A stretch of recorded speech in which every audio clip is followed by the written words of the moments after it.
नमस्कार, मैं रवीश कुमार। क्या बीजेपी बीएसपी का भी घर चलाने लगी है? लोग अब संदेह नहीं कर रहे बल्कि दावा भी करने लगे हैं कि आकाश आनंद को बीजेपी के दबाव में हटाया गया है ताकि बीएसपी अपना वोट बीजेपी को ट्रांसफर करे और बीजेपी की तरफ गया बीएसपी का वोट वापस बीएसपी की तरफ ना आए। वे केवल आकाश आनंद को नेशनल कोऑर्डिनेटर के पद से हटाने का उदाहरण नहीं दे रहे बल्कि यह भी गिना रहे हैं कि बस्ती में दयाशंकर मिश्रा और जौनपुर में श्रीकला धनंजय सिंह का टिकट बदले जाने के पीछे बीजेपी का दबाव हो सकता है। यह चर्चा चल ही रही थी कि आकाश आनंद के हटाए जाने की खबर आ गई। आज के वीडियो में हम यूपी में बीएसपी के राजनीतिक पतन और बीजेपी से डरने वाली बीएसपी की छवि पर बात करेंगे। बीजेपी से मिले होने का संदेह बीएसपी पर आज से नहीं, हमेशा से ही लगता रहा। कई बार अफवाहें उड़ती रहती हैं और कई बार ठोस उदाहरण भी दिए जाते हैं, लेकिन 2014 के बाद से ऐसा कोई दल नहीं जिस पर यह आरोप ना चिपका हो कि बीजेपी की मदद कर रहा है। हर दल के भीतर कई नेता बीजेपी के लिए निकल आते हैं। इसका कारण कहीं और है। आप अगर नरेंद्र मोदी की राजनीति देखेंगे तो वे अक्सर बल्कि ज्यादातर विपक्ष के घर के भीतर राजनीति करते दिखाई देते हैं। अपने घर में कम नजर आते हैं, दूसरे के घर में फूट डालते हुए ज्यादा दिखते हैं, उनके नेताओं को तोड़ते हुए नजर आते हैं। तो बीएसपी बीजेपी के प्रकोप से बच जाएगी, ऐसा मान लेना नरेंद्र मोदी की क्षमता पर शक करने के जैसा होगा। वो इसी राजनीति के एक्सपर्ट हैं, बीजेपी से ज्यादा विपक्ष की राजनीति करते हैं। आज बीएसपी ढलान पर है। आकाश आनंद के आने से लग रहा था कि वह उठने की कोशिश कर रही है, लेकिन इस युवा नेता के हटाए जाने के बाद से फिर से लेवल चिपकने लगा है कि बीजेपी के लिए ही बीएसपी ने यह सब किया है।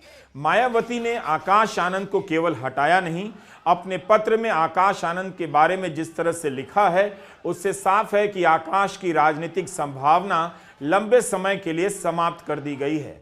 राजनीतिक दल अपने नेताओं को यहां वहां से हटाते रहते हैं, लेकिन इस तरह कोई नहीं हटाया जाता कि लगे कि उससे नकारा या बेकार नेता कोई दूसरा नहीं था। यह भी हो सकता था कि आकाश आनंद पद से इस्तीफा देते और चुपचाप कुछ समय के लिए गुमनामी में चले जाते, मगर मायावती का पत्र इस चर्चा में और आग लगा देता है कि बीएसपी को अब बीजेपी ही चलाती है।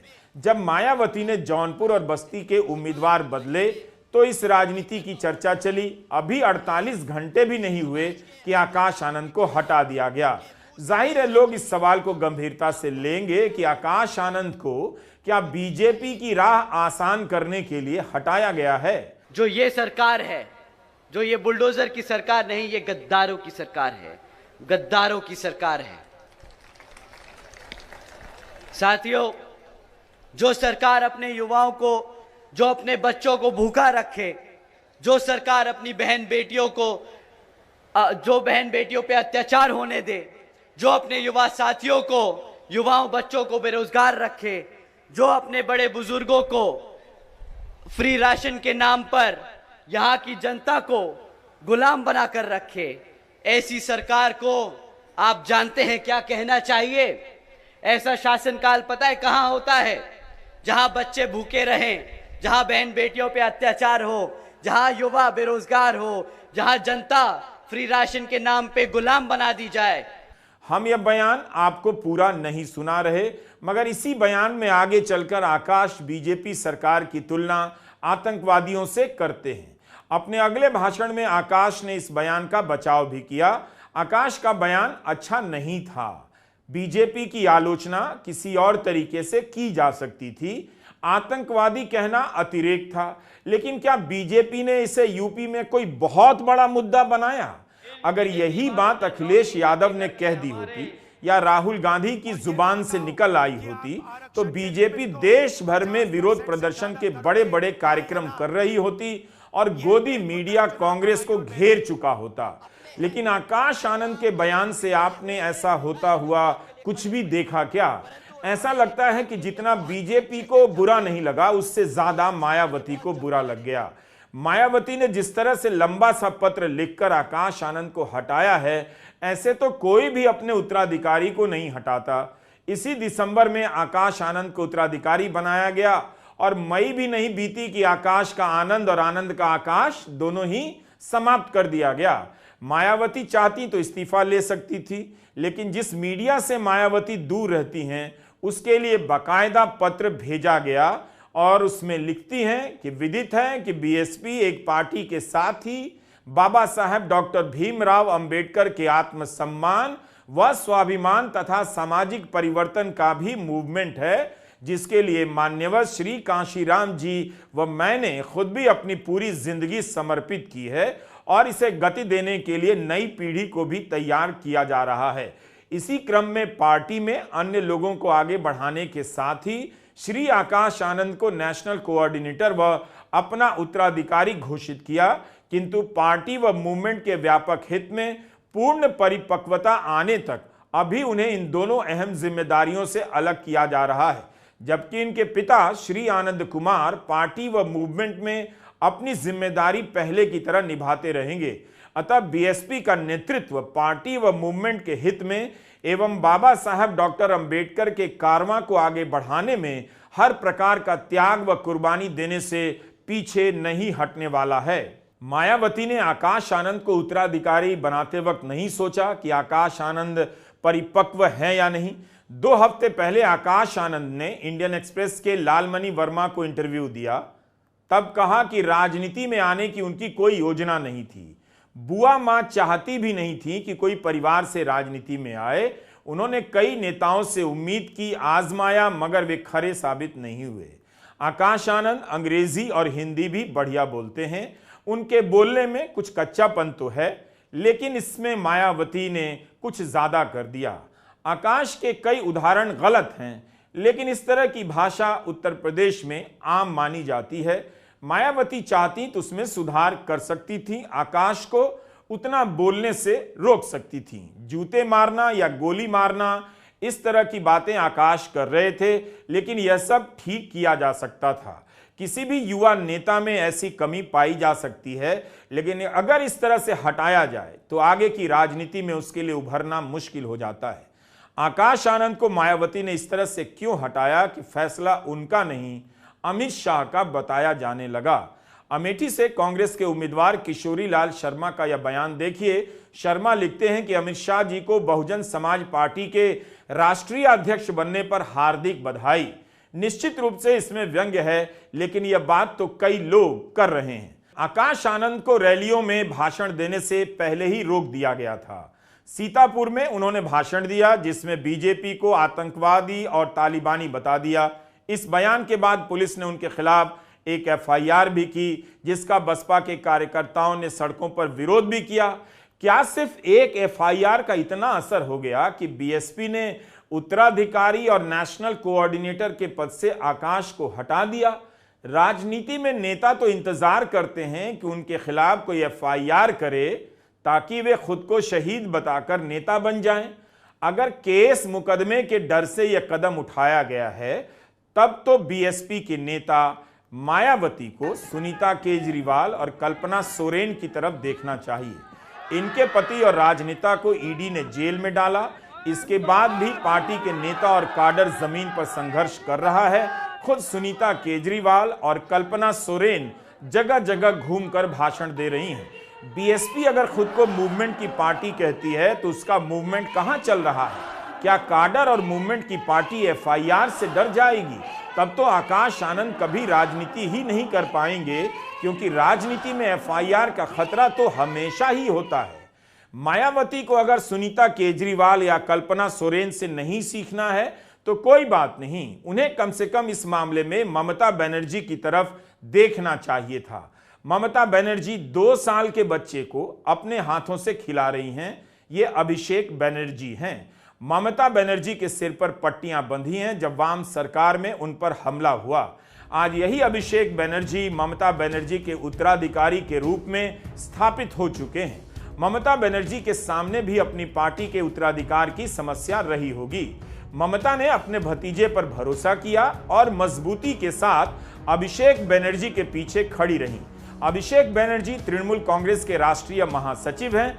2011 में तृणमूल के युवा कांग्रेस के अध्यक्ष बना दिए गए, 2014 में अभिषेक बनर्जी डायमंड हार्बर से सांसद चुने गए, 2019 में सांसद बने, यानी अभिषेक बनर्जी भी उसी उम्र में राजनीति में लाए गए जिस उम्र में आकाश आनंद को मौका मिलना शुरू हुआ।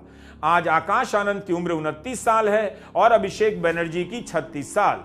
अभिषेक बनर्जी पर तो ईडी का केस भी चल रहा है, लेकिन उसके डर से ममता ने अभिषेक को घर में बंद नहीं किया बल्कि राजनीति के मैदान में खुला छोड़ दिया, गलतियां करने के लिए भी और सीखने के लिए भी। ममता बनर्जी आज भी अभिषेक के लिए लड़ती हैं और अभिषेक बनर्जी ममता बनर्जी के लिए लड़ रहे हैं। आज तृणमूल की रैलियों में अभिषेक को दूसरी ममता बनर्जी के रूप में देखा जाने लगा है। अभिषेक बनर्जी की बात मतलब ममता बनर्जी की बात।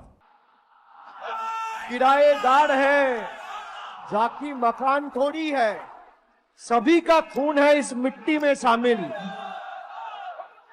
हिंदू, मुसलमान, सिख, ईसाई, जैनो, बुद्धो, समाज, सभी का खून है इस मिट्टी में शामिल। हिंदुस्तान किसी का बाप का थोड़ी है। ममता बनर्जी और मायावती अपने अपने भतीजों के मामले में बिल्कुल अलग हैं। ममता बनर्जी जिस तरह से खुद लड़ते भिड़ते राजनीति में स्थापित हुई थीं, उसी तरह से अभिषेक बनर्जी को लड़ना भिड़ना सिखा रही हैं। मायावती ने भी हिंसा और धक्का मुक्की का सामना किया है। राजनीति में उनका आना मर्दों की दुनिया को बड़ी चुनौती थी, लेकिन मायावती की राजनीति में अब लड़ाई का वो जज्बा दिखाई नहीं देता। जबकि वे खुद 28-29 साल की उम्र में राजनीति में आई और सड़क पर बहुत लंबा संघर्ष किया। आकाश आनंद के हमने कई इंटरव्यू सुने हैं। वे बीएसपी में युवा होते काडर की उम्मीद बनने लगे थे। उनकी बातें नई भी लग रही थी, वे बोलने में खतरे उठा रहे थे। मतलब जिस तरह से मायावती लिखा हुआ बयान पढ़ती हैं, संभल कर बोलती हैं ताकि कोई गलत कोट ना करे, बयान को तोड़ मरोड़ कर पेश ना करे, आकाश बोलने में खतरे उठाने लगे। यही कारण था कि इस चुनाव में आकाश आनंद अभी सक्रिय ही हुए थे कि मीडिया की नजर पड़ गई। कई जगहों पर इंटरव्यू देने लगे जो बीएसपी की मीडिया से दूरी बनाकर चलने की नीति से काफी अलग नजर आया। आकाश आनंद ने केवल इंडियन एक्सप्रेस और बीबीसी को इंटरव्यू नहीं दिया, बल्कि एएनआई की स्मिता प्रकाश को भी इंटरव्यू दिया, जिस एजेंसी को बीजेपी के करीब माना जाता है। ऑल्ट न्यूज के ट्विटर हैंडल पर अगर आप एएनआई के बारे में पढ़ेंगे तो पता चलेगा कि एएनआई कैसे एक खास राजनीति को प्रमोट करती है। आकाश आनंद एएनआई को इंटरव्यू देने चले गए। कोई भी इस प्लेटफॉर्म पर आता है तो उसे इसी संदेह के निगाह से देखा जाता है कि इसके पीछे बीजेपी है या नहीं, लेकिन आकाश आनंद को लेकर किसी ने ऐसी कोई बात बहुत प्रमुखता से तो नहीं कही। मायावती मीडिया से सीमित संवाद करती हैं, लेकिन किसी के स्टूडियो जाकर इंटरव्यू देना उनकी राजनीति का हिस्सा कभी नहीं रहा। ऐसा इसलिए भी कि मीडिया ने बीएसपी को अक्सर सवर्ण जातिवादी फ्रेम से ही देखा। बाद में बदलाव भी हुआ, लेकिन यह जारी भी रहा। इसी मीडिया में मायावती को भारत के भावी प्रधानमंत्री के रूप में पेश भी किया गया, लेकिन यह सब 2014 से बहुत पहले की बातें हैं। कांशीराम ने बीएसपी की बुनियाद कैमरे के दम पर नहीं रखी थी, काडर के दम पर रखी थी कि कैमरे उसके नेताओं का पीछा नहीं करेंगे तब भी बीएसपी का काडर मैदान में डटा मिलेगा। बीएसपी ने पहले भी नहीं किया और ना अब करती है। मायावती जरूर बिना सवाल जवाब के प्रेस कॉन्फ्रेंस करती हैं और लिखा हुआ बयान पढ़कर चली जाती हैं। ट्विटर पर आधिकारिक शैली में संक्षिप्त बयान जारी करती हैं। कभी भी अपनी राजनीति को कैमरे के दम पर घर घर पहुंचाने का प्रयास नहीं करती। मीडिया से दूर रहने का उनका अपना चुनाव हो सकता है, लेकिन अब तो यूपी में बसपा बहुत दूर से भी नजर नहीं आती। नोट करने वाली बात यह है, जिस पर हम आगे इस वीडियो में बात करेंगे, मायावती ने अभी तक रोड शो की भी नकल नहीं की और न सोशल मीडिया के इन्फ्लुएंसर को बुलाकर इंटरव्यू देना शुरू किया है। मीडिया में बीएसपी की राजनीति को बहुत कम फॉलो किया जाता है। 2007 के बाद से इसमें बदलाव आया। मायावती को स्वतंत्र और साहसिक राजनेता की तरह देखा जाने लगा। प्रशासक के रूप में उनकी छवि बनी। सवर्ण मतदाता भी बीएसपी के साथ आए और बीएसपी ने भी सवर्ण मतदाताओं को साथ बुलाया। बसपा मुख्यालय में ब्राह्मण नेताओं ने शंख से मायावती का स्वागत किया, लेकिन 2014 के बाद से मायावती और बीएसपी को बीजेपी से डरने वाली या पीछे हटने वाली पार्टी के रूप में देखा और दिखाया जाने लगा। हो सकता है कि अब भी जातिवादी चश्मे से ही बीएसपी को देखा जाता हो, लेकिन अब कई दलित बुद्धिजीवी भी बीएसपी की इस निष्क्रियता को उसी नजर से देखते हैं। वे अब बीएसपी को वहां नहीं पाते जिस जमीन पर तमाम दल बीजेपी आरएसएस की राजनीति से सामने से लड़ते हुए नजर आते हैं। बीएसपी की जमीन पर अपनी इमारत बनाने का सपना देख रहे भीम आर्मी के चंद्रशेखर आजाद रावण ने कोशिश कम नहीं की, मगर सफलता नहीं मिली। चंद्रशेखर रावण ने सड़क की राजनीति से गायब हो रही बीएसपी को पहचाना, इसलिए वे खुद सड़क पर आ गए। एक निर्भीक दलित युवा नेता की छवि बनने की पूरी कोशिश की, मगर अभी तक यूपी में बीएसपी का किसी भी रूप से विकल्प नहीं बन पाए। आप उनकी राजनीति को देखिए, वो जितना सड़क पर संघर्ष करते हैं उतना ही मीडिया से भी नजदीकी बनाकर रखते हैं। चंद्रशेखर रिस्क लेने वाले दलित नेता हैं, इसलिए भले चुनाव ना जीत पाते हों, मगर चंद्रशेखर ने जगह बना ली है। चंद्रशेखर आजाद रावण का जिक्र इसलिए किया क्योंकि जब आकाश आनंद ने मोर्चा संभाला और सभाओं में भाषण देने लगे, तब उन्होंने चंद्रशेखर रावण को भी निशाना बनाना शुरू किया। नाम नहीं लिया, मगर उनकी बातों में चंद्रशेखर रावण का नाम सुनाई देने लगा। आकाश आनंद ने इस चुनाव में नगीना की सभा से शुरुआत की, जहां चंद्रशेखर रावण निर्दलीय चुनाव लड़ रहे हैं। एक्सप्रेस इंटरव्यू में रावण पर सीधा सवाल भी पूछा गया कि क्या आप चंद्रशेखर से बसपा को कोई खतरा देखते हैं। तब आकाश ने कहा कि मान्यवर साहब ने अपनी किताब चमचा युग में ऐसे लोगों, उनके चरित्र और उन्हें खड़ा करने वालों के बारे में लिखा था। विपक्षी पार्टियों को बसपा को कमजोर करने का बहाना चाहिए, इसलिए वो ऐसे दलों को खड़ा करती हैं। मान्यवर साहब और बहन जी के समय में भी ऐसे लोग और ऐसे दल थे। आजाद अकेले नहीं हैं, ऐसे और भी कई लोग हैं। हम उन्हें खतरे की तरह नहीं देखते। ये लोग मौसमी हैं जो आते हैं और चले जाते हैं। साथियों, पिछले कुछ सालों से आप लोगों के बीच में इन विरोधी पार्टियों ने किस्म किस्म के लोग छोड़ रखे। अब नाम लेके उनको बताना क्या, उनको हवा देने की कोई जरूरत नहीं, पर वो आप लोगों को कुछ इस तरीके से भटका रहे हैं, वो मैं काम आपके सामने रख देता हूं और आपको बोलता हूं कि आपसे विनती करता हूं कि उनके चक्करों में ना पड़े, क्योंकि एक बार आप उनके चक्करों में फंस गए तो फिर वहां से निकालना बहुत मुश्किल होगा। इस इंटरव्यू में आकाश आनंद की वैचारिक पकड़ कितनी स्पष्ट है। इसीलिए आकाश आनंद ने बसपा के काडर में जान डालना शुरू कर दिया। उसके वोट बैंक को फिर से उम्मीद होने लगी कि कोई लड़ने वाला आया है, मगर एक एफआईआर के बाद उनका सेनापति ही किनारे कर दिया जाए, पद से हटा दिया जाए, बसपा के समर्थकों को इसकी उम्मीद नहीं रही होगी। क्या आकाश को इसलिए हटाया गया क्योंकि उनके सक्रिय होने से दलित वोट बैंक वापस बसपा की तरफ लौटता और इस चुनाव में इससे बीजेपी को नुकसान हो जाता। साथियों, रोजगार पर एक और टिप्पणी करी थी आदरणीय प्रधानमंत्री जी ने। उन्होंने कहा था कि भाई सरकारी नौकरियां नहीं है तो क्या हुआ, सरकारी नौकरियां नहीं है तो क्या हुआ, भाई पकोड़े तो तल रहा है ना, वो भी तो रोजगार है। अब आप ही बताइए, इतनी पढ़ाई लिखाई कराकर अपने बच्चे को आप पकोड़ा तलवाएंगे क्या? बहुजन समाज पढ़ा लिखा समाज है, वो पकोड़े तलने के लिए नहीं पैदा हुआ है। वो यहाँ अपने भारत की संविधान के आधार पर चलकर अपने भारत को आगे बढ़ाने का काम करेगा। इस चुनाव में विपक्ष बीजेपी पर संविधान बदलने का आरोप लगा रहा है। चर्चाएं चल रही हैं कि दलित मतदाताओं में इसका असर हो रहा है और यहां खबर आती है कि दलितों की एकमात्र मजबूत पार्टी बीजेपी से मैनेज होती जा रही है। ऐसी चर्चाएं बीएसपी के लिए ठीक नहीं। इस चुनाव में क्या आपने प्रधानमंत्री मोदी के भाषण में बीएसपी को नोट किया है? वे ज्यादातर कांग्रेस समाजवादी पार्टी को टारगेट करते हैं, बीएसपी को उस तरह से क्यों नहीं करते? क्यों नहीं सवाल करते कि यहां लोकतंत्र नहीं है, पार्टी में उत्तराधिकारी कैसे हो सकता है? मायावती ने बाकायदा उत्तराधिकारी शब्द का इस्तेमाल किया।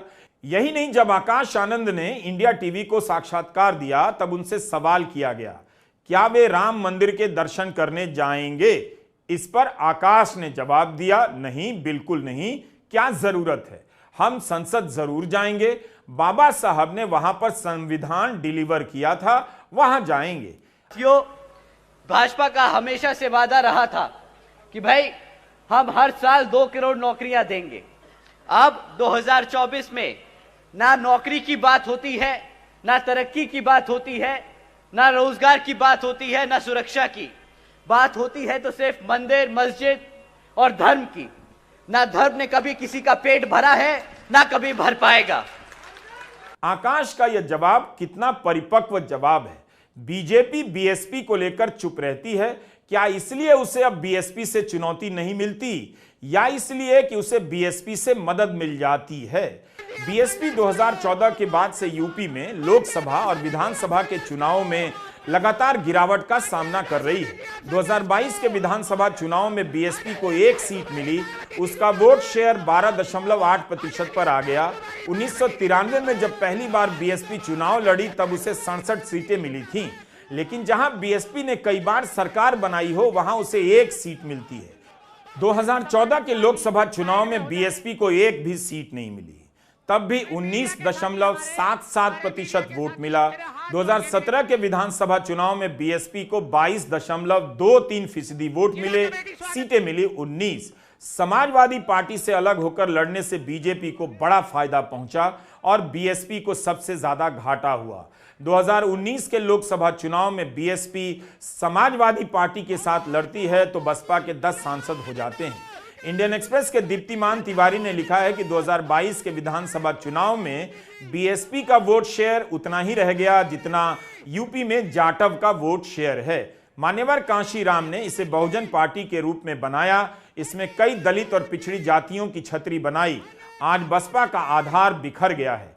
सीएसडीएस के संजय कुमार का मानना है कि विधानसभा चुनाव में बसपा को मुस्लिम वोट बीजेपी से कम मिले, जबकि उसे हमेशा 20 से 23% वोट मिला करते थे। 2019 के लोकसभा चुनाव से पहले सीबीआई ने मायावती और अखिलेश यादव दोनों पर अलग अलग एफआईआर दर्ज की। ठीक चुनाव से पहले सीबीआई ने मायावती के कार्यकाल में 21 राजकीय शुगर मिलों की बिक्री के संबंध में एफआईआर की थी। अप्रैल 2019 में मायावती का रवैया आज से बहुत अलग था। तब उन्होंने कहा था कि केंद्र की सरकार चुनावों के दौरान सीबीआई का गलत इस्तेमाल कर रही है और प्रशासनिक फैसलों को राजनीतिक रंग दिया जा रहा है। पुलवामा हमले से कुछ महीने पहले जनवरी 2019 में अवैध खनन के मामले में सीबीआई ने एक और एफआईआर दर्ज की, जिसका संबंध 2012-16 के बीच अखिलेश यादव की सरकार के दौरान हुई कथित गड़बड़ियों से था। 2019 में जब इस मामले में एफआईआर हुई तब बसपा, सपा, रालोद अपने गठबंधन की घोषणा करने ही वाले थे। उस समय इस मामले में 14 जगह छापे पड़े, जिसमें सपा, बसपा दोनों के नेताओं के ठिकाने शामिल थे। इस बार के चुनाव से पहले फरवरी महीने में सीबीआई ने अखिलेश यादव को उसी मामले में गवाह के रूप में पेश होने के लिए कहा। यूपी में कांग्रेस लंबे समय से ही कमजोर रही है। राहुल गांधी और प्रियंका गांधी के अलग अलग प्रयोग करने के बाद भी उसे मजबूती नहीं मिली। लेकिन बीएसपी जैसी मजबूत पार्टी का हाल कांग्रेस की तरह हो जाए यह कोई छोटी घटना नहीं, जिसके पास आज भी एक बहुत बड़ा आधार है, काडर है, फिर भी वह पार्टी उसी आधार तक सिमटी हुई है। अखिलेश यादव और समाजवादी पार्टी को देखें तो इन दोनों में इतनी गिरावट नजर नहीं आई जितनी बीजेपी में है। नरेंद्र मोदी की राजनीति की सबसे बड़ी कामयाबी यही है कि उन्होंने बीजेपी के लिए यूपी में कांशीराम की बीएसपी को चुनौती के रूप में समाप्त कर दिया। बीएसपी जैसी पार्टी समाप्त नहीं हो सकती, लेकिन 2014 से अब तक बीएसपी मोदी के यूपी में आने के बाद से उठ ही नहीं पाई। इसी दौर में समाजवादी पार्टी कभी कमजोर नहीं हुई। पिछली बार अखिलेश अकेले लड़कर 100 से अधिक सीटें ले आए, वोट प्रतिशत में 7 से 8% की वृद्धि की। कांग्रेस तो पहले से ही कमजोर रही है, लेकिन यूपी में बसपा कांग्रेस की तरह कमजोर क्यों हो गई? बीएसपी जो एक मजबूत पार्टी थी, जिसकी निर्भीकता और स्पष्टता के कारण यूपी में धर्म की राजनीति को जगह नहीं मिल रही थी, 1992 में बाबरी मस्जिद के ध्वंस से जो तूफान पैदा हुआ, उस तूफान में भी मान्यवर कांशीराम बरगद की तरह खड़े नजर आए और बीजेपी को यूपी में रोक दिया। मोदी ने उसी बीएसपी से कई तरह के वोट बैंक लेकर धर्म की राजनीति का नया मैदान बना दिया है और बीएसपी आउटसाइडर की तरह नजर आती है। मोदी की राजनीति में क्षेत्रीय दलों का कोई भविष्य नहीं है। महाराष्ट्र के 2 मजबूत क्षेत्रीय दलों के 2 हिस्से कर दिए गए। बिहार में जनता दल यूनाइटेड पर खतरा मंडरा रहा है, जबकि वहीं तेजस्वी यादव ने लड़ते लड़ते अपने पिता की बनाई पार्टी को एक मजबूत स्थिति में ला दिया है। लेकिन इन सब के बीच यूपी की सबसे मजबूत पार्टी बीएसपी आज बीजेपी के पीछे नजर आती है। शरद पवार का बयान एक्सप्रेस में छपा है कि चुनाव के बाद क्षेत्रीय दल कांग्रेस के और करीब जाएंगे, लेकिन बीएसपी अभी तक यह छवि क्यों ढो रही है कि वह बीजेपी के काम आ रही है। मायावती की बीएसपी लड़ती क्यों नहीं है, सबसे बड़ा सवाल है। लेकिन इस सवाल पर भी अब लोग ध्यान नहीं देते। लखीमपुर खीरी में मायावती की सभा थी, उनके भाषणों में जितना हमला कांग्रेस पर हुआ उतना ही नरेंद्र मोदी की सरकार की नीतियों पर भी। इसके बाद भी मायावती को बीजेपी की तरफ या बीजेपी के करीब क्यों देखा जाता है? लेकिन इनकी भी ज्यादातर रही जातिवादी, पूंजीवादी, संकीर्ण, सांप्रदायिक व द्वेषपूर्ण नीतियों एवं कार्य प्रणाली आदि से तथा इनकी कथनी व करनी में भी काफी अंतर होने की वजह से अब ऐसा लगता है कि इस बार ये पार्टी भी यानी कि भारतीय जनता पार्टी भी केंद्र की सत्ता में आसानी से वापस आने वाली नहीं है, बशर्ते यदि ये चुनाव इस बार फ्री एंड फेयर होता है तथा आम चर्चा के मुताबिक वोटिंग मशीनों में भी कोई गड़बड़ी आगे नहीं की जाती है। और वैसे भी इस बार चुनाव में इनकी कोई भी पुरानी एवं नई चल रही नाटकबाजी, जुमलेबाजी व गारंटी आदि काम में आने वाली नहीं है। आकाश आनंद ही बेहतर बता सकते हैं कि इस तरह से बेदखल किए जाने पर उन्हें कितना बुरा लग रहा है। उनके पिता इसी पार्टी में रहेंगे, अहम पद पर हैं। यह भी सच है कि मायावती आज भी वोट ट्रांसफर कराने का पावर रखती हैं। ऐसा पावर किसी भी नेता के पास भारतीय राजनीति में आज भी नहीं है, और शायद इसलिए कई दलों ने बीएसपी के साथ समझौता किया कि बसपा अपना वोट ट्रांसफर कराएगी। लेकिन यहां बिना समझौता किए ही आरोप लग रहा है बीएसपी का वोट बीजेपी की तरफ ट्रांसफर हो रहा है। आने वाले दिनों में मायावती के भाषणों पर नजर रखिए, देखिए कि वे बीजेपी को लेकर कितना प्रहार करती हैं। उनकी परिपक्वता का असर उनके भाषण में किस रूप में दिखाई देता है, कमजोरी के रूप में या बहुजन मूवमेंट की निर्भीकता के रूप में, नजर रखिए। नमस्कार, मैं रविश कुमार।